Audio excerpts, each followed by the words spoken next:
Bismillahirrahmanirrahim. Assalamualaikum warahmatullahi wabarakatuh. We would be trying to review about the types of information systems and business applications that could be developed. And to give you a better idea of it, we would be taking a look at different types of information systems and different conditions of companies that would result in the need for those information systems.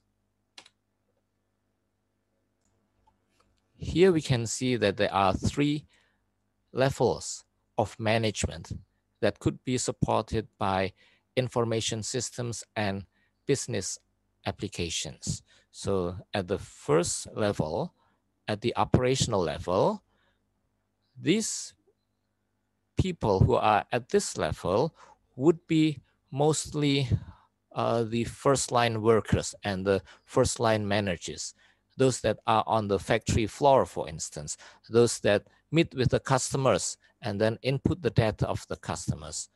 And the information system that would be supporting is called a TPS, or transaction processing system. Transaction doesn't mean about money. It's about data that you can input into the system. Now, at the next level, actually, there are 2 types, management level and knowledge level. These are for middle level management. We would be talking more about these 2. So the people here would be, for instance, managing the departments. The department heads are the managers of this level. And then there are 2 systems that could be made, MIS, or Management Information Systems, and DSS, or Decision Support Systems. Both would be recommending decisions, but the difference is MIS would be recommending decisions that are done on a routine basis, that are done all the time, and it's more structured. You could make a formula, a mathematical formula, to come up with the decision. And the managers do not have to do much to verify this decision. For instance, when a patient comes to a hospital, which room would that patient be assigned to? It's from an MIS. But the DSS are for decisions that are not routine, decisions that would not be able to easily made into a formula. For instance, if the hospital needs to expand its operations, which is easier, build a new hospital in another place, or extend the existing building, or just make a new ward. And then how many doctors do you need to add, how many nurses, and so on. So this would mostly rely, for instance, on simulation. And then at the top level, you can see that the strategic level would be supported by the executive support system. Now, each of these levels have different functions. The strategic level, the functions of the managers and the people working here would be to make strategic decisions, high-level decisions.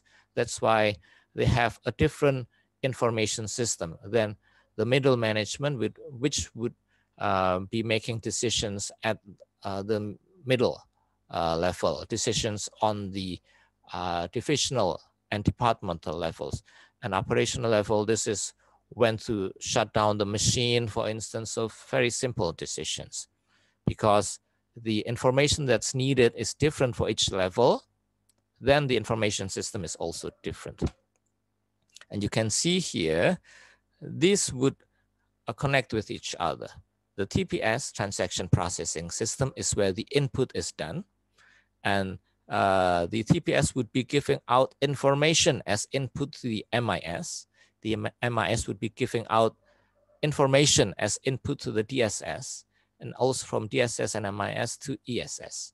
So this would be all interrelated, but you have to start with the TPS first. Otherwise, you do not have the data needed to be input into the other systems.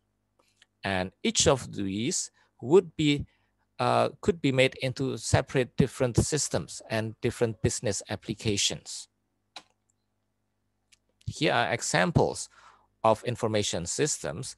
You can see here the same leveling of types of information systems, but these systems could be made for different divisions and departments: sales, manufacturing, finance, accounting, human resources, and you can make different applications for each level of information system and for each department in a company or in an organization. So this would be able to hopefully get you some ideas on what business applications or on what information systems that you can make. Here are some more details on the difference of these information systems. So when you design an application, you know the characteristics of each type of application or system, and then you can make sure that the design would be adhering to these different characteristics. Now, here are some more examples of applications. These applications are cross-functional.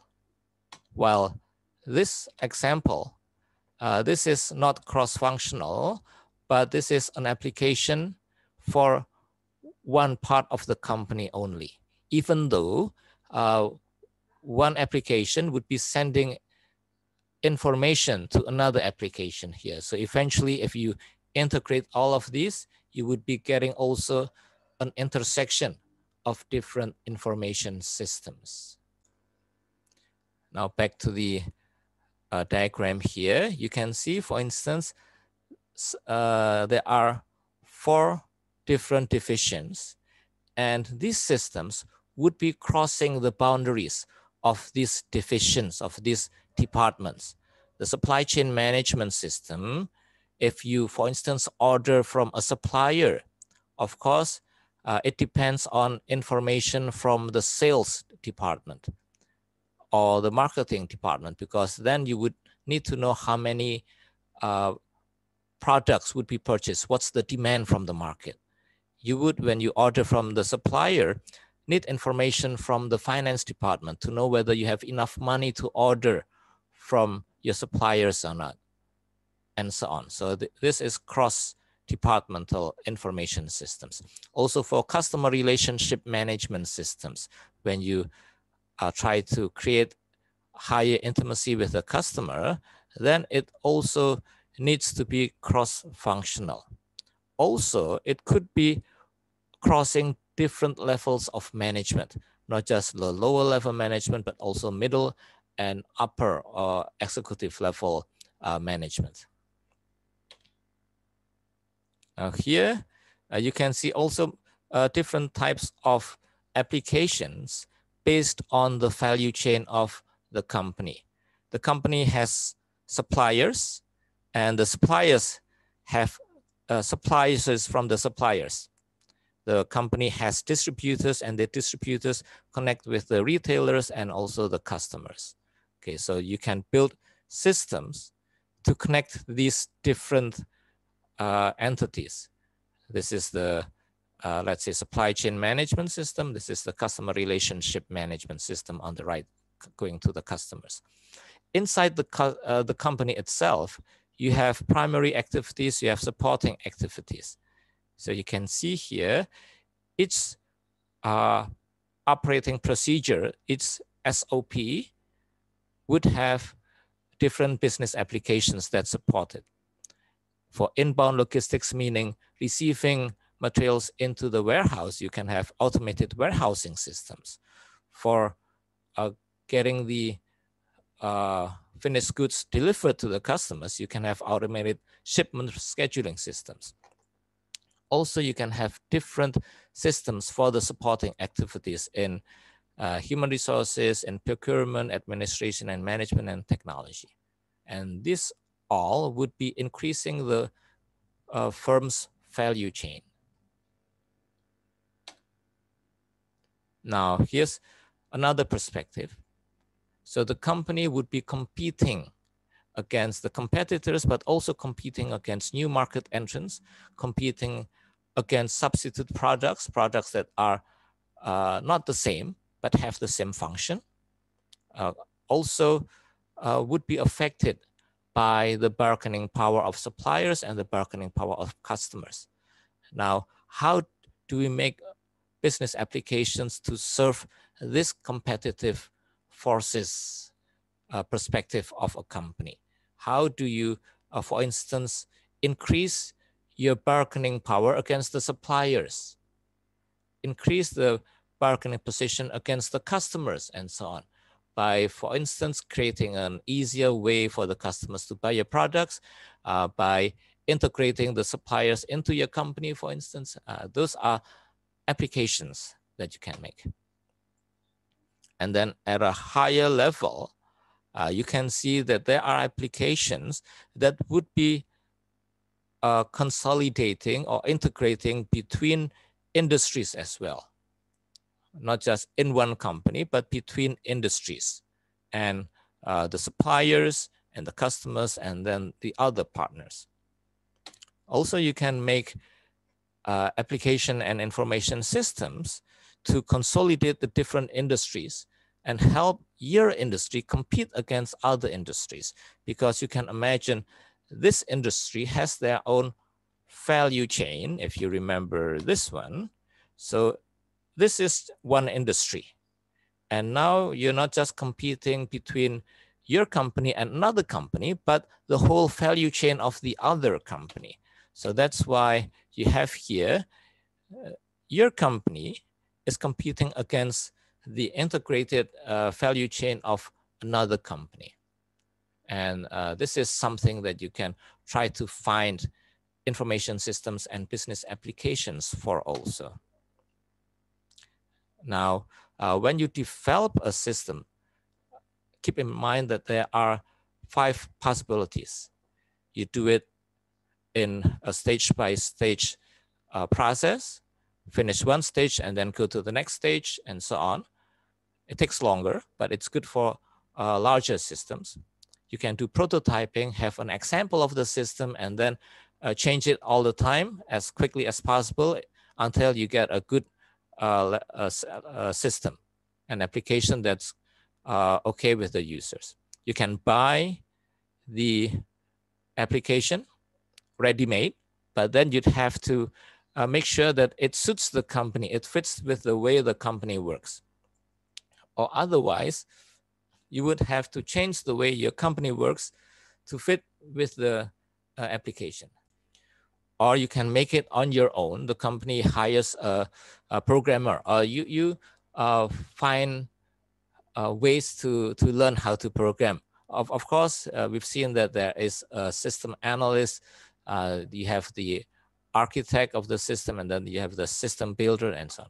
Or outsource, asking other, using a system that's made by other people, but the system is not in your company, but it's outside of the company. And then here, when you develop an application, that you should make sure that you have the right priorities. This is the first priority, second priority, and the third priority. In this case, it could be different for each case. The main priority would be making a good quality system. The scope would be as much as possible. Schedule could be rather flexible, but then the cost, you would have to accept the cost if the cost becomes expensive. Of course, for instance, you can prioritize the cost itself or prioritize the schedule. It depends on the project. And then when you develop a system and an application, make sure that the technology that you're using, the information system, would be in line with the organization in terms of the organizational structure, in terms of the strategy of the organization. At first, it might not fit, but then you would have to make a second draft that would be closer to the way the organization works. You then make a third draft, which is even closer. And then this is the final design of the technology, which would fit with the organization, with the strategies, with the structure. So that in a nutshell would wrap up our overview of systems and applications to give us more examples, more ideas on what systems and applications that we can make. Thank you, and wassalamualaikum warahmatullahi wabarakatuh.